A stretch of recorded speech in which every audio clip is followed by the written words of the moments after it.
there are multiple dimensions of, let's say, competence and authority, multiple, especially in a sophisticated society. And so you're fortunate if you're good at one or two things. Most of the ways you could be competent and generous, you're just not that good at. So first of all, I would say don't be too disheartened, especially if you're young, because of course you're useless when you're young and male. It's like, of course you are. It's a very difficult thing to take your place in the world. And so you don't want to be disheartened because that's the situation that you're in. It's like, yeah, of course that's the situation you're in. The question is, what are you going to do about it? I was often asked by my students and my clients who didn't know what they should do with their lives. Well, I don't have any goals. I don't know what I want to do with my life. What should I do? And part of the problem is the question, what should I do with my life, is not a very good question, because it's sort of like, tell me about everything. It's just too much. What do you do with your life? Well, you say, you do many things.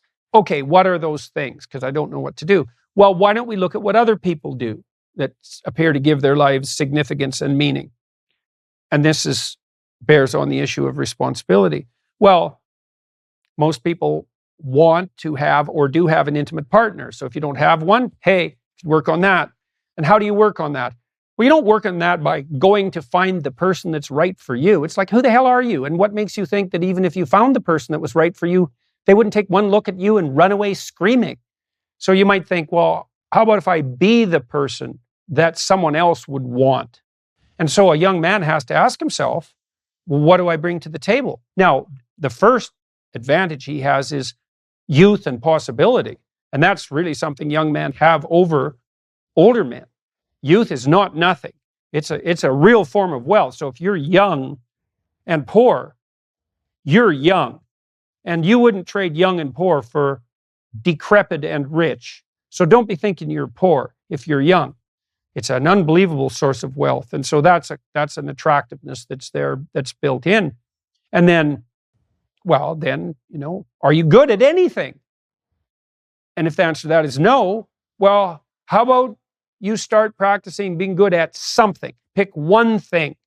Well, what? Well, not nothing. Pick something. Maybe it's a video game. I don't care. Get good at something. Because to get good at something requires you to simultaneously practice many skills that will make you good at many things. So, for example, I was a dishwasher when I was a kid at restaurants, and I was a good dishwasher. And, you might think that's a pretty low level of achievement. It's like, it's not. And I can tell you in detail why. First of all, most young people who go into restaurants to wash dishes do a terrible job. They show up late, or they don't show up at all, and then they quit after 2 weeks. Like, that's really not good. So what do you have to do if you want to be a good dishwasher? Show up on time. How about show up 15 minutes early? So if you work 10% longer, you make 40% more money. So that's worth knowing. 40% on 10%, that's a damn good return. So that's part of the reason men make more money than women on average, is because men work longer hours. And it doesn't take much extra work to produce quite a return. Partly because any sensible boss is going to be looking for the person who goes the extra mile. And if you manifest signs of going the extra mile, even in a relatively minimum way, you just have to do better than the other people around you, then you're going to get disproportionately rewarded. And so what else do you have to do to be a good dishwasher? Learn the techniques. Stay on your toes. Volunteer to work when other people don't show up. Show an interest in learning to cook. Get along with the waitresses. Maybe get along with the customers. Act like an adult. And all of that's excellent practice for all sorts of things you're going to do later. I stopped being a dishwasher quite soon and started being a short order cook. And that was great because I learned to cook. I learned to clean a kitchen and to run a kitchen and to interact with the waitresses and to have fun with the cooks and to do it all and have fun, because you can have a lot of fun in a kitchen and in pretty much any working class environment. If you're working with decent people, it can be a real blast. It's not intellectual work in that you're not dealing with abstractions, although it can still be complex. That's why we don't have dishwashing robots, by the way. But it can be a real blast. And so pick something. Pick a job. Go do it. Get good at it. See if you can be like the best dishwasher they've ever had. And then you're the best at something. And then you kind of learn what it's like to be the best at something. And Imagine you're trying to be the best man you can. That's your ultimate goal. You don't even know what that is. It's going to be a whole agglomeration of a variety of high-level skills. Well, how do you start that? Well, in any domain. Maybe you play sports. Be a good teammate. Be the best teammate. Maybe you develop your skills in that particular sport and you could be the star. Well, pass to someone else now and then, and maybe take an interest in facilitating the development of your teammates so you can do that. And so develop a vision for yourself. If you could have the life you wanted, what would you have for an intimate partner, or what would you offer? What kind of family would you like to have? Can you put your own family together? Can you reconcile with your father, your mother, your brothers, your cousins? Can you pull your family together? Can you get a job or a career? Can you educate yourself? Can you regulate the draw of temptation, drug and alcohol use in particular, sexual temptation as well? Oh, do you do anything that's remotely resembling civic responsibility? Are you a member of a political party? Do you go to church? I don't go to church because, their beliefs don't match mine. It's like, who the hell cares about your beliefs? You're like 16. You don't even have beliefs. And if you think it's like you're right and the Catholic Church is wrong, well, good luck with that attitude. And that isn't to say that the church, for example, or a political party doesn't need repair, because all institutions are always falling apart and corrupt. That's a story as old as time. That's the evil uncle. But good, you have something to do. Go fix it up. Definition of man. What am I, a biologist? But as it happens, I am a biologist, so I guess I don't have that excuse. Productive generosity is good. I once read a good description of Christian charity, and it was productivity plus generosity, which I really liked, because the hyper empathic types only concentrate on the generosity end of that. It's like, I'm generous, yeah, but do you have any money? No, I'm generous with other people's money. Yeah, well, you're missing half the equation there. And that's really the distinction between conscientiousness and agreeableness from a personality perspective. Those are two cardinal personality traits. And agreeableness, which is basically an empathy dimension, has no correlation whatsoever with success in enterprise, business, creative domains. In fact, among managers, agreeableness looks like it's slightly negatively correlated with success, because hyper-agreeable managers can't say no. They can't discipline their employees. They can't set limits. And they're susceptible to manipulation. So productive generosity is pretty good. There is more to it, obviously, more to being a man than productive generosity. But as a central notion, that's a good one. The productivity requires aim, orientation, responsibility, discipline, all of that willingness to work, that willingness to make sacrifices, which is the hallmark of maturity in the service of a higher goal. And that responsibility, the productive responsibility, should manifest itself in relationship to the individual. So you should be responsible to yourself and your future self, the community of selves that you are across time. And then you should be responsible for and productive for as many people as you can manage. And so that might be first your intimate partner, your wife, second your parents, your siblings, your children, maybe your children primarily, although, there's a trade-off there with your wife. Then your local community, then your broader community. You want to take on all that responsibility if you can, in a sense that's both productive and generous. That gives you something to do. Justify your miserable life to yourself and everyone else. And you need to do that. It orients you solidly in the world if you do that. And it gives you a dragon to fight, a real one. And that's where the gold is. So, as everyone has known forever, and as we continue to remind ourselves, how should you arm yourself? Well,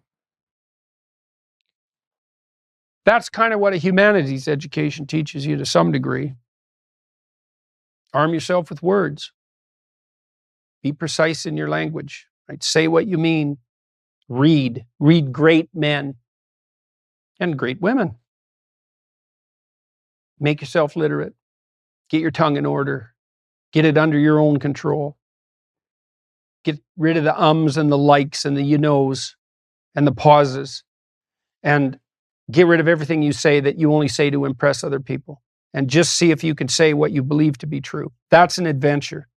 That's the thing about the truth, If you aren't speaking the truth, well, you got to ask yourself, if you're not speaking the truth, who is it that's talking? If you're saying something that you do not believe to be true, it's not you talking. It's something else. It might be the part of you that wants to manipulate the other person into delivering what you think you want from them. Well, what is that spirit of manipulation that you've allowed to possess you? It's not you. Let's say you decide to live your whole life in that instrumental manner. You're going to craft your words like the student who says, well, I'm going to write what the professor wants to hear so I get the grade. It's like, well, you just turn yourself into that. Well, who is it that's doing that manipulating? It's not you, because those aren't your words. So even if you get the grade, it's not you that got the grade. It's the false you. It's the manipulative you. So you do that your whole life. You don't have your life. And then you think, well, God, that was a miserable life. I manipulated everybody. They were so damn stupid. They were sucked in by it. They're all contemptible. Everyone does it, which they don't, by the way. And so that's a pathway to bitterness. Partly because if you're a manipulator and you use your language falsely, you don't live your own life. You live the life of whatever possesses you when you think it's you manipulating. And so you live the life of the spirit of manipulation. And there's no difference between that in some fundamental sense and demonic possession. So if that's what you want, go right ahead. But what you miss is the adventure of your own life. Because if you say what you think, this is a really important thing to understand. You have no idea what will happen if all you do is say what you think. Because you have to let go of everything. To do that, you have to assume that there isn't anything better that can happen than what happens if you tell the truth, no matter what happens. Because you say, I'll tell the truth and I get in trouble. It's like, well, is that good or bad? Well, it's not so good when it's happening. When you get in trouble, that can be devastating. But in the medium term or the long term, in my situation, I've gotten in trouble plenty of times for things I've said. And many times I thought, that was fatal. That was the end. I said something or it was misinterpreted. But often I said something that I was going to get taken out. I was going to get canceled. And that was the end of my reputation. And every single time, and I hope partly because I didn't say things that I didn't think were true, every single time it switched around. And so eventually, the cancellation attempt not only failed, but massively backfired. But man, living in that gap between when the pressure was on, let's say, and it turned around, that wasn't pleasant. But it's certainly adventurous because you don't know what's going to happen. And maybe that is the adventure of your life, right? Imagine that the world was constituted so that the true adventure of your life emerged as a consequence of truth in speech and action. Because that would be reflective of the real you, so it would be you living. And then imagine that the adventure that would occur if you dwelled in the truth would be so overwhelming that it would justify all the suffering. And I think that's true. The great people I know are brutally truthful to themselves and other people. And they have insanely adventurous lives. And they also get more and more and more competent. I've talked to my daughter a lot about this. My daughter runs my companies. My daughter didn't know much about business when she started, and she was pretty sick too, and she didn't know a lot. And so it was easy for people who thought they knew a lot about business to pull the wool over her eyes. But Michaela has the ability to ask stupid questions, and we've talked about that a lot. It's like, you only have to ask a stupid question once if you're alert. You ask a stupid question, and if you're in a crowd and you ask a stupid question, 80% of the people in the crowd have the same question. They're just too cowardly to ask. But you ask and then someone actually tells you, you never have to ask that question again. You're no longer stupid. So if you ask enough stupid questions because you're honest, well, then you're not stupid anymore. And so that's a good deal. So what can you arm yourself with? In Sleeping Beauty, when the prince, he's entrapped in the castle by Maleficent, who's the ultimate Oedipal mother. She transforms herself into a dragon, which everyone seems to just take as a matter of course, because of course the evil witch transforms herself into a dragon. Like, why we think that's logical is a deep question, an archetypal question. But anyways, he's armed with the sword of truth, and I believe it's the shield of virtue. but the sword of truth. And it's a corny trope in some sense, but it's not corny at all, because how could falsehood prevail against truth? How could that possibly be the case? If what is true reflects what is real, how can what is unreal prevail against what is real? And so, you might not want to align yourself with the truth, because then you will find the dragons. That's for sure, because that's the route that's direct to the dragon's lair. But if you've got the right tools, well, then you can prevail. And so what other tools? Beauty, that's great. Tradition, community, responsibility, all the classic virtues, the opposite of sin. All of that are weapons that you have in your quiver so that you can take proper aim and you can hit the target multiple times. You can hit the cross, the center of the cross, and prevail. And so when you're out to get educated, one of the things I can never understand about university professors, for example, they seem to never explain to their students why you should write. Why are you writing this essay? Well, to learn to write. Well, no.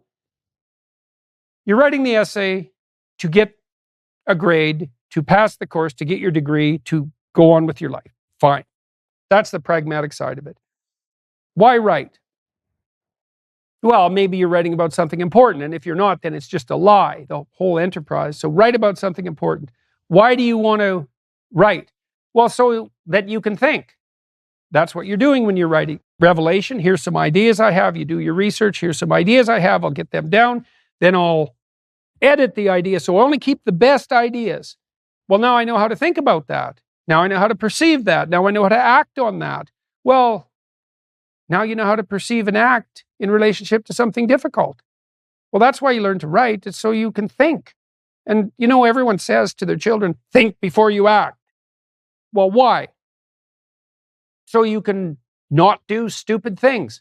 So why think? So you don't do stupid things. Why not do stupid things? So your life isn't any more miserable than it has to be. So don't do stupid things.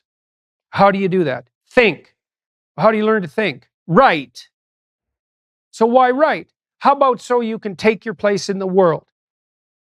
Not so you can please the teacher and be some obedient, lapdog.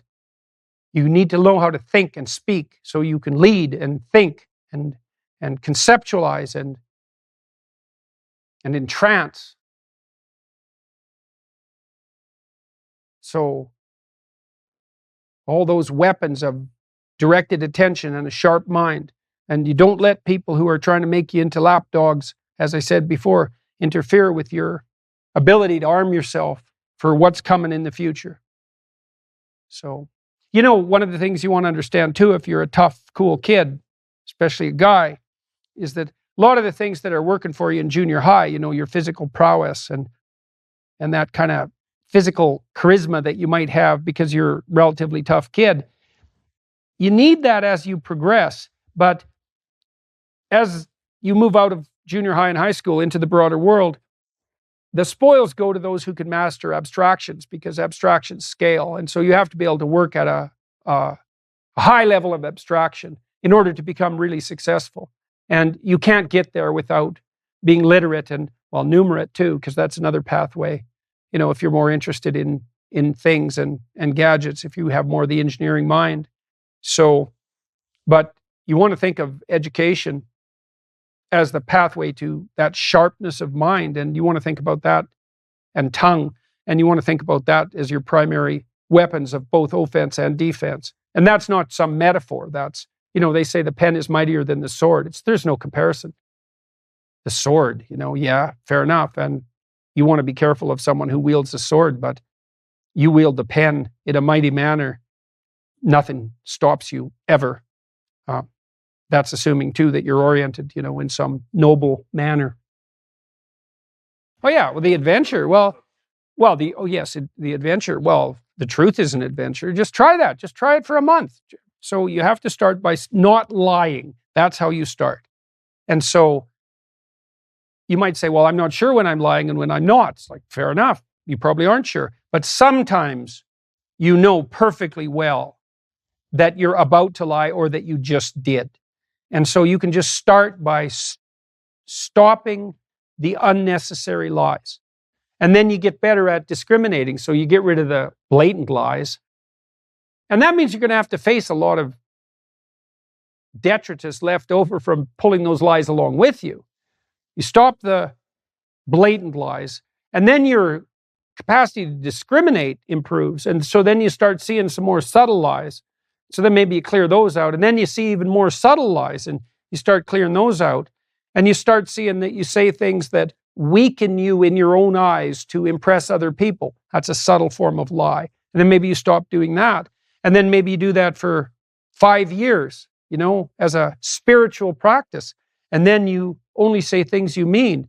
Well, man, you will absolutely have the adventure of your life if you do that. So, and maybe that's a great adventure. Because that's one thing life could be. I don't know if you can have an adventure if you're not mortal. Because an adventure sort of implies that you have everything at stake, right? And we have everything at stake. And so you can live like you have everything at stake.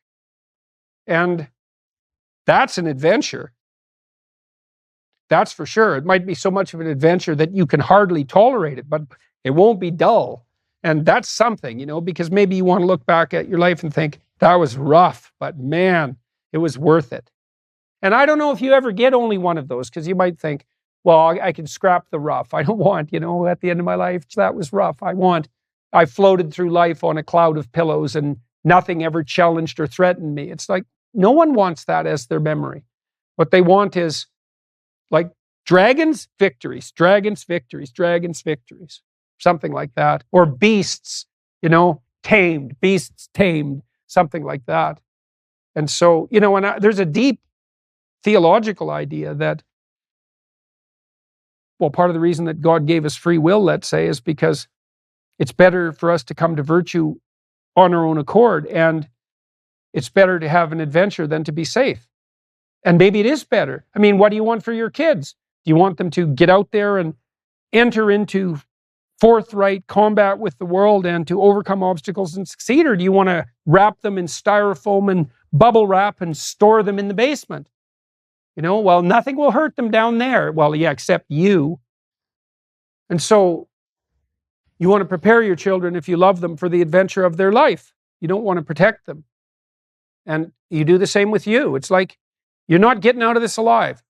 You're going to die. You got nothing to lose that you're not going to certainly lose. So you might as well live with no holds barred. And the fastest way to do that is to stop lying, because then it's you that's living. Because you don't know what possesses you when you lie. Like, you think they're your lies.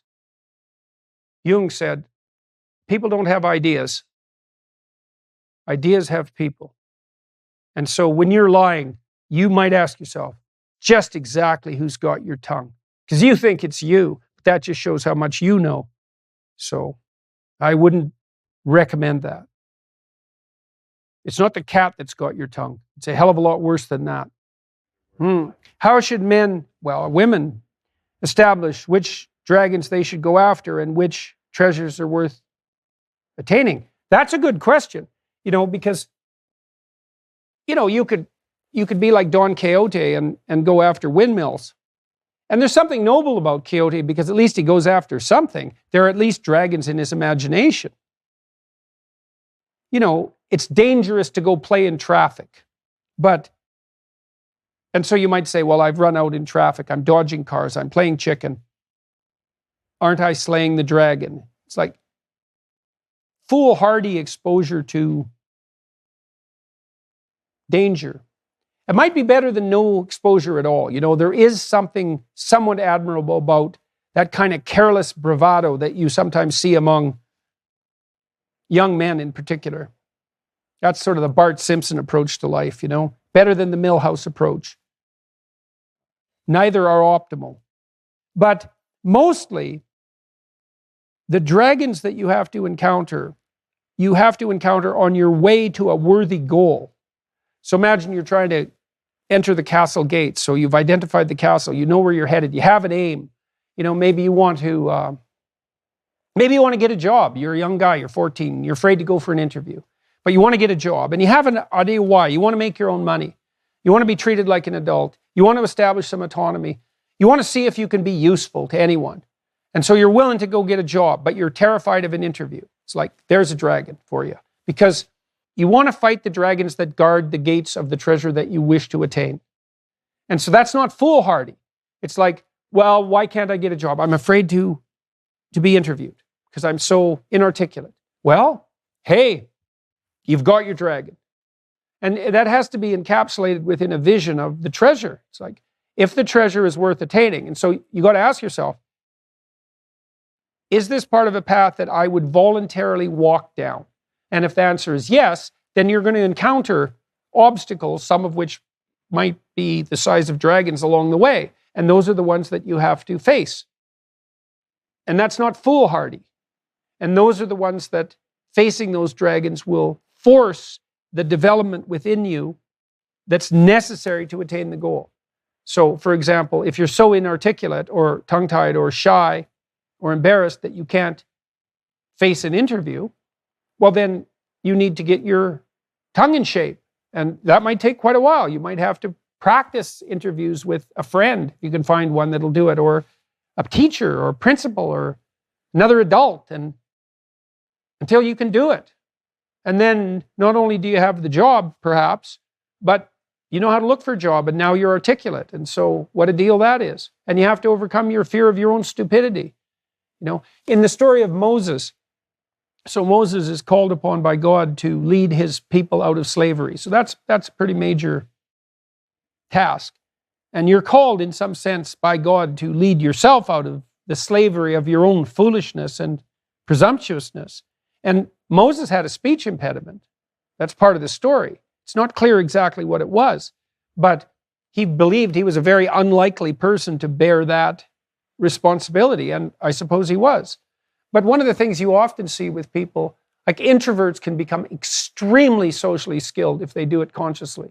You know, it kind of comes naturally to extroverts. Introverts are often worn out by people and find it draining and difficult, especially in groups.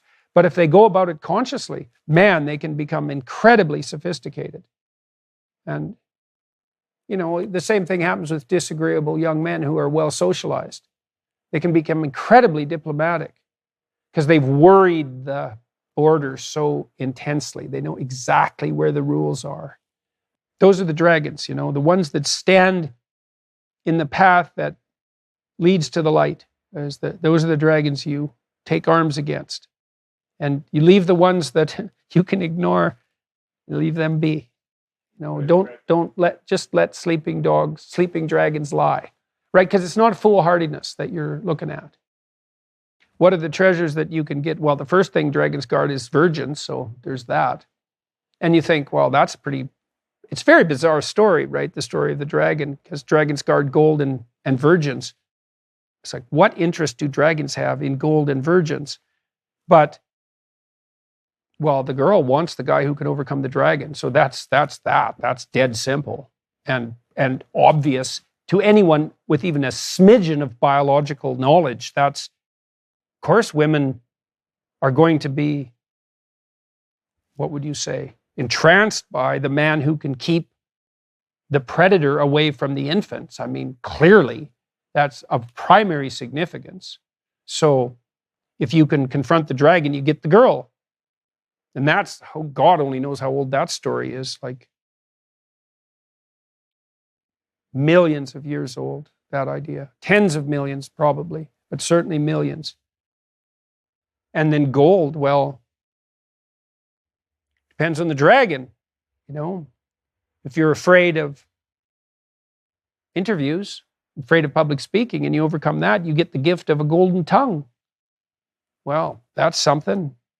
And so there's a commensurate gain with each obstacle overcome that's in proportion to the size of the obstacle. It's partly because a lot of the potential that lies within you will not make itself manifest without the demand being put to it. And so there's this old idea in the Chartres Cathedral, there's a maze.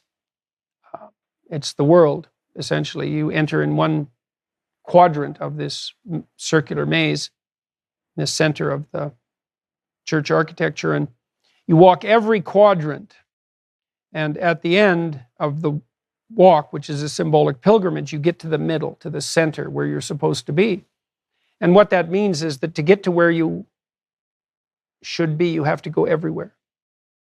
And that's why young men often, and young women as well, are called to, they want to travel. They want to go see the world. Well, why? Because they want to get away from their father's tent and their mother's love and go hit themselves against the world, to see different things, to become different, to become a multitude of different people, and then to integrate all that into the person they could be. And you have to go everywhere and do everything to manage that, to every corner of the world. And every time you do that, you gain more information, but you turn things on inside of you that you don't even know are there. And that's the same as reactivating the ancestral father. It's the same thing. Because all that biological capacity is in some sense nested inside you, maybe coded at the genetic level. We know that if you stress yourself in particular ways, especially voluntarily, new genes turn on and code for new proteins. Like you literally build new modules. They're there in latent form. It's not much different than, when you go to the gym and you start lifting weights, well, your body's going to transform, but it's not going to do that if you just sit around. You have to face your being with the necessity of transformation, and then all sorts of new things that you had no idea you were capable of will make themselves manifest. And that's all part of that pattern of voluntary confrontation. That's the core of genuine adventure.